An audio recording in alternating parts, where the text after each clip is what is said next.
Meu nome é Wilson, eu sou pastor da Igreja Aliança Cristã e Missionária Vista Verde, que fica na cidade de São José dos Campos, em São Paulo.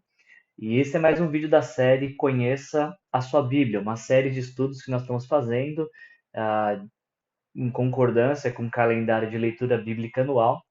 Sempre que, de acordo com esse calendário, surge a leitura de um novo livro, nós então lançamos um vídeo explicando um pouquinho por que esse livro que a gente vai passar a ler consta na nossa Bíblia, quem foi o autor, a data aproximada, uma estrutura bem superficial, tudo isso para te encorajar a ler a Bíblia, porque nós acreditamos de todo o nosso coração que quando nós lemos a Bíblia, nós encontramos com Deus. Deus é o Deus da palavra, ele escolheu se dar a conhecer através da palavra.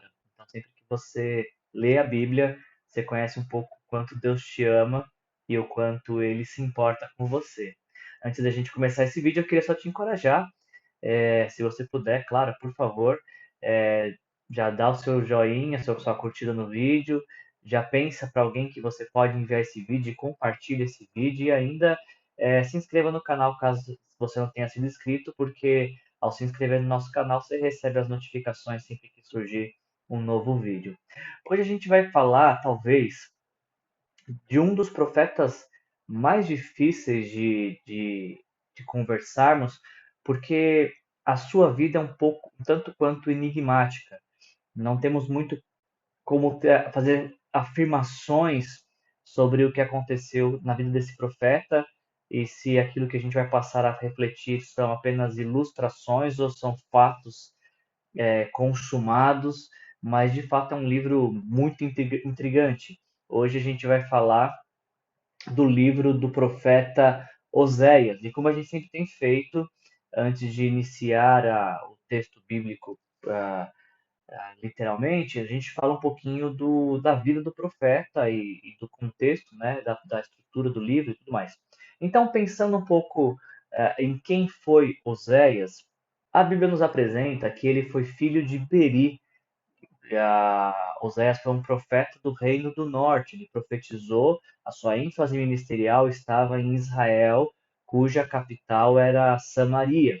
E o que há de muito interessante a se falar do período ministerial de Oséias é que Oséias ele inicia a sua trajetória ministerial no período do rei Jeroboão II, que foi talvez o ápice que o Reino do Norte chegou em estrutura, em riquezas e tudo mais. E ele vai profetizar, ele vai desenvolver esse ministério por 40 anos. E é interessante que nesses 40 anos, o Reino do Norte, ele troca 6 vezes de rei. E aí então, a gente pode dizer assim que Oséias ele inicia o seu ministério no melhor período do Reino do Norte, da nação de Israel, e o seu ministério se desenvolve em um declínio da nação, e aí ele vai terminar o seu ministério pouco tempo antes da nação cair, ser conquistada pela Síria e aí ser derrotada e, enfim, destruída. O Oséias, ele é contemporâneo do profeta Amós, que também profetizou num período muito aproximado também para o Reino do Norte, e o profeta Isaías, que era um profeta com uma ênfase ministerial no Reino do Sul, em Judá, cuja capital era Jerusalém, mas que profetizou um pouco também sobre o Reino do Norte, sobre Israel. Então, quando a gente está falando de Oséias, a gente está falando de alguém que profetizou do auge ao declínio do Reino do Norte, contemporâneo de Amós e de Isaías. E o que é mais emblemático quando a gente fala desse profeta é que Deus fez do seu drama familiar uma mensagem para o seu tempo. A gente vai ver daqui a pouquinho qual drama familiar foi esse, mas como que Deus usa uma história de tragédia para mostrar um plano redentor. A gente não sabe muito mais que isso a respeito do profeta Oséias. Interessante que ele é citado, seus textos bíblicos, né, suas falas, suas profecias, são citadas por Mateus, por Paulo, por Pedro, e o próprio Senhor Jesus cita acontecimentos também do profeta Oséias. Então, não sabemos muito sobre ele, mas a narrativa bíblica, ele tem um papel muito importante no contexto da narrativa bíblica. A ênfase ministerial de Oséias é a infidelidade do povo de Deus. Ah, daqui a pouco a gente vai ver mais profundamente isso, mas a gente precisa lembrar que Oséias está profetizando para o Reino do Norte, que é um reino, é o povo de Deus que se desviou de Deus. Então, por isso ele é tão enfático nessa questão, tanto de demonstrar o quão distante o povo está, o povo de Deus está de Deus, e como Deus está de braço aberto para receber e perdoar o seu povo. Uma outra ênfase ministerial que de Oséias, das profecias de Oséias, ele enfatiza muito a questão de conhecer a Deus. E ele, inclusive, diz que a ausência de conhecimento de Deus é o motivo do povo o povo de Deus está sendo deteriorado. E a gente precisa lembrar que quando a gente fala de conhecimento bíblico, conhecer de Deus da perspectiva bíblica, a gente não está falando de informação, de reter e acumular informações. Na Bíblia, conhecer é uma informação que se torna no estilo de vida. Então, conhecer a Deus, de acordo com as profecias de Oséias, é viver de acordo com aquilo que se conhece de Deus. Ainda uma última ênfase ministerial de Oséias seria a promessa de redenção, de perdão para todos aqueles que se arrependem. Como eu falei, ele é muito enfático na questão da infidelidade e, na mesma proporção, é enfático de que sempre haverá perdão quando houver também arrependimento de coração. O livro de Oséias recebe o seu nome, Oséias mesmo, que significa o Senhor salva, e acredita-se que o próprio Oséias foi o autor desse livro, que imagina-se que foi escrito entre os anos de 793 a 753 a.C., como eu falei, um período de 40 anos, do auge ao declínio da nação do Reino do Norte, nação de Israel. O livro de Osés está em nossa Bíblia para registrar o propósito desse livro. Ele visa registrar o persistente amor de Deus por um povo persistentemente infiel.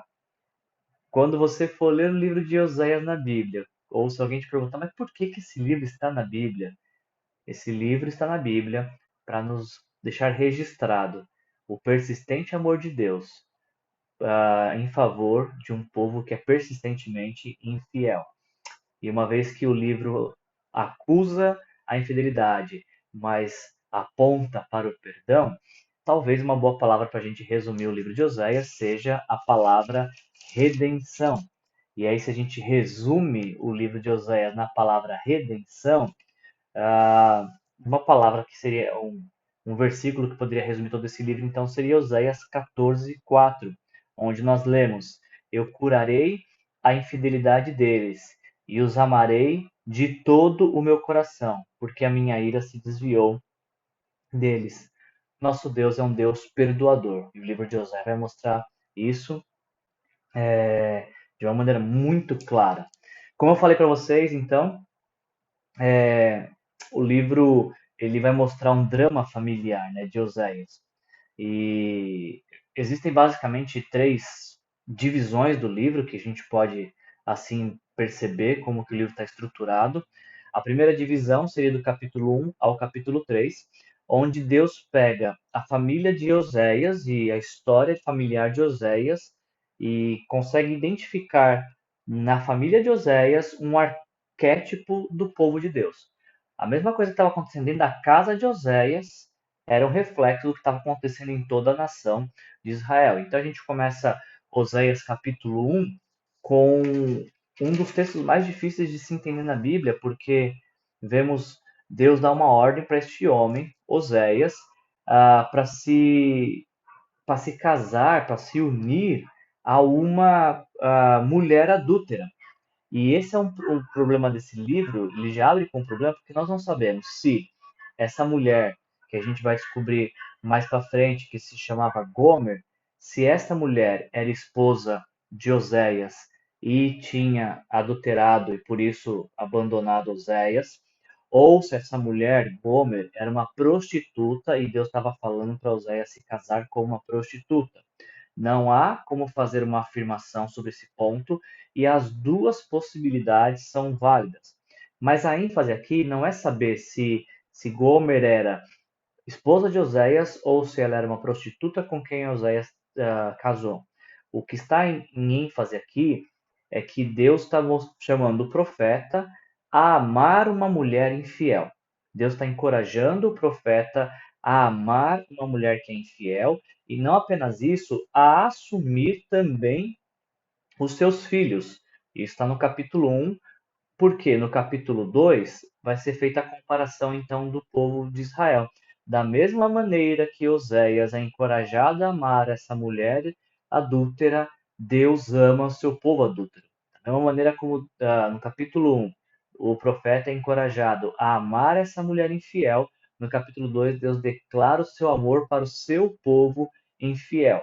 Um amor que é resgatador, um amor que é reconciliador. A gente vai ver isso no capítulo 3, aparentemente, o que dá a entender o capítulo 3 é que Gomer sai de casa, mais uma vez é, cometendo adultérios, e aí no capítulo 3 a gente vê mais uma vez Deus falando para o profeta Oséias tratar novamente a mulher, essa mulher, a Gomer, sua mulher, apesar de ela ter amado ser amada por outro e ser adúltera. Ame-a como o Senhor ama os israelitas.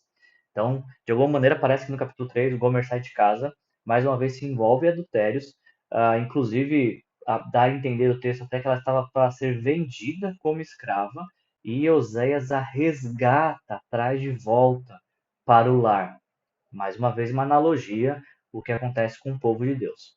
A partir do capítulo 4, então, começa um período de profecias e de proclamação contra o pecado do povo. Do capítulo 4 ao capítulo 5, nós vemos a acusação e o julgamento contra o povo de Deus. Aqui são apresentadas as causas ah, de que o povo de Deus pelo qual o povo de Deus está sendo condenado. Do capítulo 6 e capítulo 7, nós não apenas vimos as causas da condenação, como também a obstinação que levou à condenação, ou seja, capítulo 6 e 7 de Oséias nos mostra que o povo não apenas era um povo infiel e transgressor, mas que insistia em viver desta forma. O capítulo 8, de 8 a 10 vai falar do castigo que se aproxima por conta desta obstinação, essa recusa a se arrepender, e o castigo seria a queda de Samaria, a perder o reino foi entregue à Síria e deixou de existir como nação por conta desta infidelidade. A gente chega no capítulo 11, e aí então parece que essa história muda um pouquinho, porque o capítulo 11 ele vai falar sobre o amor de Deus pelo seu povo. Apesar do povo ah, ser acusado de infidelidade, ser obstinado pela infidelidade e, e se recusar a se arrepender, mesmo diante de uma destruição iminente, ainda assim, capítulo 11, Deus faz questão de dizer o quanto ama o seu povo e os convoca ao arrependimento. Uma quarta divisão do livro começa, na verdade, no capítulo 11, versículo 12, e vai para o capítulo 13, versículo 16, onde são listados os pecados que a nação cometeu contra Deus e aos quais Deus está chamando esse povo a se arrepender. E esse chamado é mais evidenciado no capítulo 14. Na minha Bíblia, pelo menos, aparece com um título. A gente sabe que títulos não foram colocados no texto original, mas os tradutores e organizadores da Bíblia em capítulos e versículos colocam esses títulos para nos ajudarem a entender. Na minha Bíblia aparece as bênçãos do arrependimento. O livro que começa, capítulo 1, falando de infidelidade, termina no capítulo 14 falando dos benefícios do arrependimento e como que arrepender-se, abandonar o pecado, pode trazer transformação de vida e qualidade de vida. Por isso, se a gente pudesse ah, concluir dessa forma o livro, depois de uma leitura do livro de Oséias, eu creio que existem algumas considerações a serem feitas por nós. Essa leitura deve provocar em nós algumas considerações. A primeira delas é que a falta de conhecimento de Deus proporciona uma grande fatalidade para o povo de Deus. Não conhecer a Deus resulta em destruição, resulta em vida vazia, resulta em vida sem qualidade, sem propósito, porque o segredo da vida está em conhecer e temer a Deus. Outra coisa que o livro de Oséias vai provocar, uma leitura minuciosa, detalhada, reflexiva no livro de Oséias vai nos provocar, é que nenhum ato de religiosidade pode compensar a ausência de espiritualidade. Muitas pessoas dão tanta ênfase nos rituais, mas não percebem o quão vazios são esses rituais, que muito a muita prática de rituais religiosos não compensa a ausência de espiritualidade. A gente vê isso mais especificamente em Oséias 6,6. Deus falando: eu desejo misericórdia e não sacrifício, conhecimento de Deus em vez de holocaustos. Palavras que foram reproduzidas depois por Jesus também, para dizer isso, que não, a questão não é o que você pode fazer por Deus, a questão é o que Deus fez por você. E a gente finaliza então uma última consideração sobre o livro de Oséias, que Deus conhece o que há de pior em nós. E talvez você entrou nesse vídeo agora só para ouvir isso. Deus conhece o que há de pior em você. E ainda assim te ama de uma forma inexplicável. Não há como nos escondermos de Deus. E mesmo não podendo esconder nada de Deus, Ele conhecendo a nossa pior versão, Ele ainda nos ama. Deus ama a nossa pior versão, para, com o seu amor, nos transformar na nossa melhor versão. Quando Jesus sobe à cruz e morre pelos nossos pecados, Ele morre pela nossa pior versão, a versão que se desconectou de Deus, que escolheu viver em pecado. E quando nós nos arrependemos e entregamos nossa vida para Jesus, recebendo como Senhor e Salvador de nossa vida, começamos a ser transformado na melhor versão, a versão que foi criada por Deus para existir eternamente com Ele, graças aos feitos de Jesus na cruz. Esse é mais um vídeo da série Conheça a Sua Bíblia. Eu espero que você tenha gostado. Se você gostou, envie esse vídeo para alguém que precisa saber, conhecer o amor de Deus. E eu te encontro no próximo vídeo. Conheça a sua Bíblia, porque conhecendo a sua Bíblia você conhece o quanto Deus te ama e o quanto Ele se importa com você. Até o próximo vídeo. Tchau.